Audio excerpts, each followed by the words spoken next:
Hey guys, last few days here in East Tennessee the temperature's just been outrageously hot. It's not been as bad as Florida where Darren is at, but it's been enough to where I've had a ton of work here at work with our HVAC units. I had a compressor go out last week. I got it changed out Wednesday, and this thing's running so hard I had a failure on a defrost control that this thing basically turned into a giant ice maker.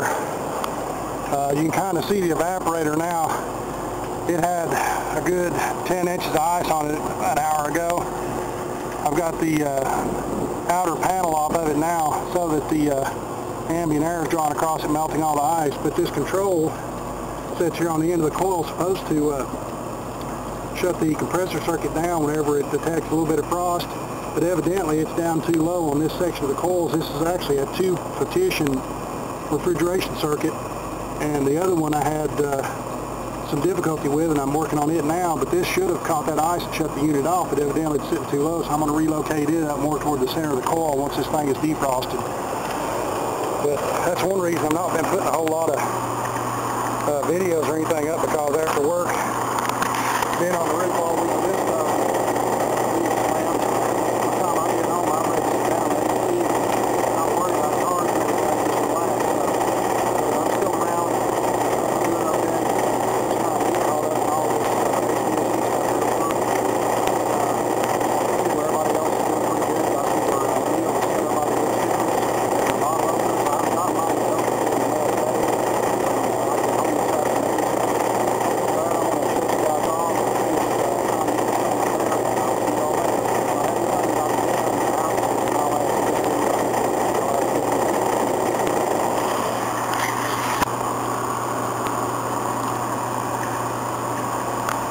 I do believe I figured out why it froze up.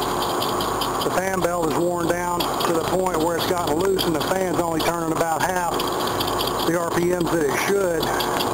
So I'm going to shut it down and replace the belt, tighten everything back to specifications, and hopefully that'll kind of correct it. I've about got it defrosted, and I've got my other liquid line filter for the left compressor slid into place, and I'll be getting ready to charge it once it's done pulling down on vacuum. This has been a fun one. It seems like everything that could go wrong did, but you just have to deal with it and keep it running. So I'll bring you guys back later. See ya.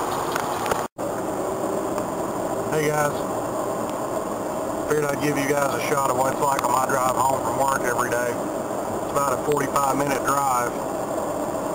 That's on a good day without all the tourists and everything else.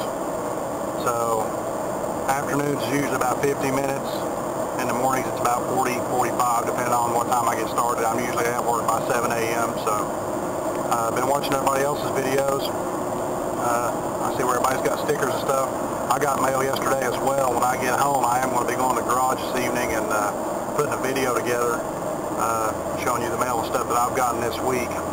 Sorry I've not been able to get to the garage and do a whole lot of videos, but the heat has just been really flipping me out. And these idiots in front of me just about caused a traffic accident just now, so I'm going to pay a little more attention to what I'm doing. They are evidently lost. Right now we're doing approximately 35, speed limit's 45. It's actually about a 55-mile-an-hour stretch of road. But unfortunately, when folks are up through here and they don't know where they're going, instead of using GPS or pulling over and reading the road map, they just kind of poke along. So everybody's got their cross to bear, I guess. But yeah, I've got mail and stuff as well. I'll be going to the garage in a little while. I also did my sticker backdrop, but unfortunately I used spray bomb paint on it, and I taped it too soon, I guess, and when I peeled the tape off, I took out the paint with it, so that was kind of a mess up on my part. So I'll end up having to sand it all back off, redo it. I've got some base coat, clear coat, different stuff that a friend of mine gave me, so I'm going to go there and pick out some decent colors and give it a shot that way and see what I've got. See how it turns out. I'm not going to use the spray bombs again. I wasted about 3.5 hours on that, and then it turned into garbage. So I'll probably just flip it over and use the other side of it. Don't forget to hide the camera, there's the cops. got somebody pulled over and they're searching them or what, but, oh, big time PA. Wow. Traffic accident, man. Somebody decided they wanted to turn just like these guys did here a minute ago in front of me, and they got rear-ended. Wow. I hope everybody's doing okay. Sorry I've not made any videos. Like I said, it's just been super duper hot here, and I'm an HVAC mechanic for the hotel as well. So I've been having tons of stuff to fix. I've got equipment that's blowed up all over the place. First part of this video is actually showing you a little bit of one of the units I've been working on the roof. So the evenings when I get home, I just want to come in, take a shower, and relax. And I hadn't even thought about going to the garage, so I didn't want to bore you guys with a bunch of drivel. But you know, a few of you said you kind of like these driving videos, so I figured I'd make y'all one on my way home, kind of give you an idea, you know, scenery and stuff around where I live and where I work. So hopefully this turned out pretty good, and I can make it home with what battery life I've got left in the camera, and without somebody deciding they want to stop in front of me and cause an accident. So don't have a GoPro. I'm just having to use my handheld camera, and it's kind of fun on a straight shift truck. Technically, at some point, I'm using all 4 of my appendages. So when I go to shift gears or something, you guys may get shook around quite a bit, so please bear with me. I noticed on the Weather Channel today as I was turning in some of our TVs that there's a tropical storm going through central Florida and the Gulf and everything down there. I hope all you guys are okay. Steve, ZZ3 Astro, BW Darren, and you know, all you guys that are living down in that area, I hope y'all are batting down the hatches and you're doing okay with that storm and stuff passing through there. It looks like it's pretty severe. So you guys stay safe. Of course, by the time you see this video, hopefully it'll already blown over. But I hope all you guys are doing okay down there. I watched your video at lunchtime, Darren, where you were driving through the old neighborhood and all those nice houses and stuff. It's incredible, you know, some of the shape those houses were in that, you know, people couldn't take care of them. You know, the bank had foreclosed. And just like that one you were trying to buy, you know, nobody knows anything about it. That's kind of strange. You figure the banks or somebody would be screaming for their money by now. So, but yeah, that was some beautiful country back in there where you were at. I can see why you'd like to live there. That's really nice.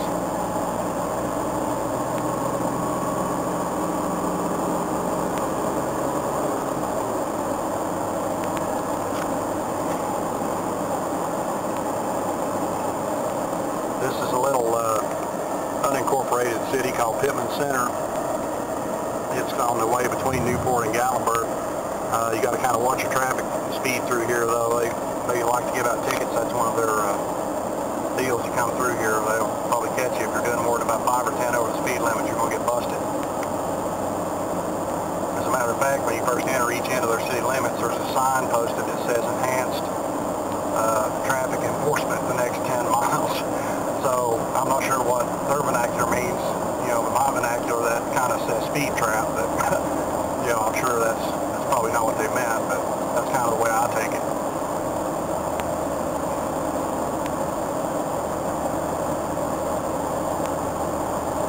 It's a beautiful day to be out in a convertible. These folks in front of me in this Chrysler convertible look like they're having a nice Sunday drive. My wife's Mustang, it's a 2001, it's a convertible as well. We like going out on it on nice days. The only problem with that, when it's really hot like it is here today, it's up 92 degrees. If you have to stop or anything, that sun beating down on your head just cooks you instantly. So, as long as you're moving, you're in good shape. Sorry for the shaky cam, guys. Hopefully this isn't too boring. If you guys cut the video short, I'll understand. It's not a problem. But we're going to post up something for you to watch since there's not a lot going on out there. It's been too dang hot to do a whole lot of anything, you know, pretty much on the car. In my garage, I tore all the insulation out because it was starting to fall down. So I got kind of, hang on a minute, we're going to go around this guy.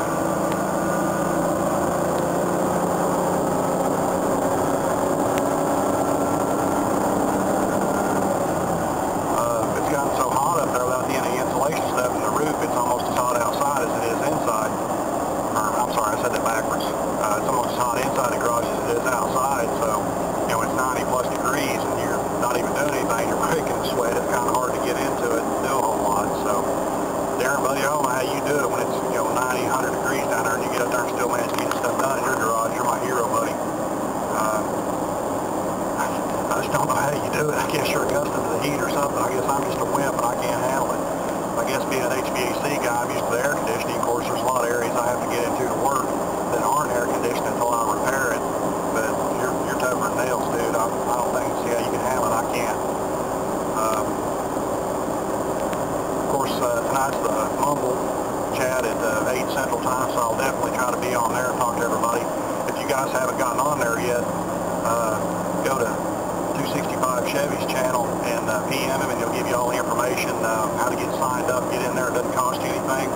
About all you have to have is a microphone so that you can be able to talk, and he'll tell you if you have any problems, how to set it up. But it's really a great thing he's got going on there. We all get together. It's just like talking to a bunch of your buddies on the phone, and it's really fun. We all get on there and we talk about everything. It's not just cars. I mean, it's life in general, issues we're having with different stuff, like, you know, with our vehicles, stuff that's going on in our house, you know, homeowner type stuff.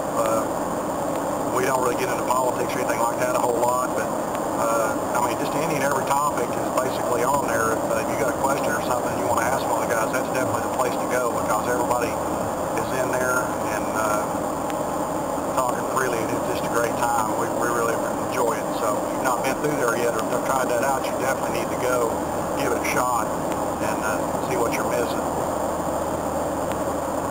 That's like that video that HO Motorsports put up yesterday, showing those kids on the school bus, basically terrorizing the lady that was the bus monitor. I'm kind of like you, Darren. If I'd have done something like that, I probably wouldn't be here today, because my dad would have took me out and beat the living snot out of me, you know, and dared me to do that again. It just makes you wonder, you know, where we're headed. You know, people like that are the future of this country. Of course, don't get me wrong, I'm overgeneralizing a bit, because I know that probably 99% of the kids out there are good kids and are being raised properly, and unfortunately, usually the only ones you hear about or see are the ones like this getting all the attention. But, you know, something like that going on, particularly with the school system didn't say or do anything to them, you know, something needs to be done to correct behavior like that, because if it's not corrected, that's basically just encouraging them to continue to act that way, and they're going to have a rough life ahead of them if they continue to act that way. Somebody sooner or later is not going to put up with that, and they're going to correct them, and the older they get, the less likely they're going to be to have that correction done in the right way. You know, somebody's going to stand up to them, and they may or may not like the consequences that it brings on them. So, but yeah, that's just incredible that, you know, the school system didn't come behind them and do anything about that. I kind of understand the lady's perspective. She didn't want to, you know, prosecute them or anything like that, if she even could have. You know, it may have been from fear of reprisal. You know, those kids may be doing something to her or something. Or she may genuinely didn't want to cause them any trouble. She just wanted an apology. But still, that behavior is totally unacceptable. And, you know, and then for the kid to actually have the guts to put that on YouTube, you know, for other people to see it, to me, that is just silly. And I don't know, the whole issue just really upsets me a lot. I don't know what to say. It's just terrible. But getting back to happier stuff,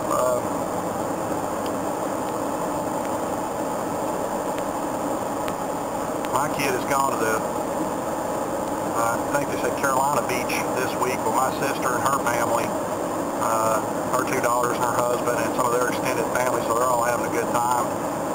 And I'm stuck here working, so that tells you the way it goes. You always want stuff to be better for your own children than it was for you. You know, but that's one thing that I've always tried to teach mine, you know, is respect for others, and especially respect for her elders. I mean, you have to, you know, reinforce that and tell them, you know, look, you may not agree with everything I say or everything I do, but at least you can respect my opinion. And you need to respect others that are older and wiser than you as well. So I'll get off my soapbox now. I'm sure you guys are bored of that. Yeah, it's just a long, boring drive into work every morning, and sometimes it's not so boring on the way home, depending on who gets pulled over or what kind of traffic accidents you run up on, or roadblocks occasionally. Every once in a while, depending on what time of the year it is, and it's down toward dusk when I get home, you know, in the fall and winter, occasionally you'll see turkey or bear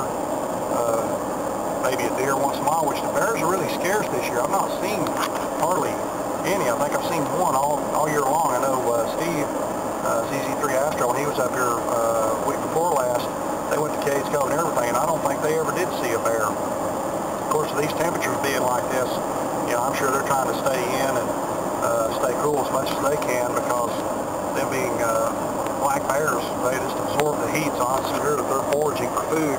They're probably out real early in the morning by daylight or before, and then down late after dark, trying to stay cool. But evidently, I don't know if they've got their foodstuffs or an abundant supply this year, and they're not having to come down toward the populated areas to get food, or what. Because you know, normally the businesses and stuff in Gatlinburg, we have to have our dumpsters with bear-proof lids and stuff chained down on them. And normally we get letters every year telling us, you know, well, there's an increased threat of bears and stuff, watch your dumpsters. But so far we've not even had that. So, you know, I'm not sure what's going on. And I hope they do stay to themselves, you know, because anytime they interact with humans, it's usually not good for the bears. All the junk food and stuff they get out of the dumpsters isn't good for them. Not to mention the fact that if the park rangers think that they're a threat, you know, they use rubber sabots on them to scare them away. You know, and then if that doesn't work, they try to trap them and relocate them, you know, several miles from where they were. Because the sad part is the bears become accustomed to eating our garbage, you know, and they quit foraging for food on their own. After a while, they do become a threat, and, you know, at some point they have to be relocated. And if that doesn't work, unfortunately, sometimes they have to euthanize them, which is a terrible thing. That doesn't happen very often. That's only in the rare occurrence where the bears can't be relocated if they keep coming back and keep coming back. But it's still very sad, though. I mean, we're basically encroaching on their territory, and, you know, they're the ones paying the price for it. So they're definitely beautiful animals, but they're also very deadly and very dangerous. And I think a lot of times folks lose track of that, trying to get pictures and stuff. I mean, I've seen, you know, folks trying to get video and pictures of them that just scared the living daylights out of me, you know, how close they were trying to get a good picture.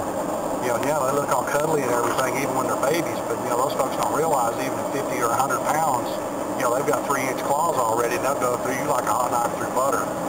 So, like I said, they're definitely beautiful, but then again, it comes back to respect for the animal, and trying not to put them in a situation where they're going to do you bodily harm, and then them having to pay the ultimate price for it. So this is a pretty twisty, turny stretch of road right through here.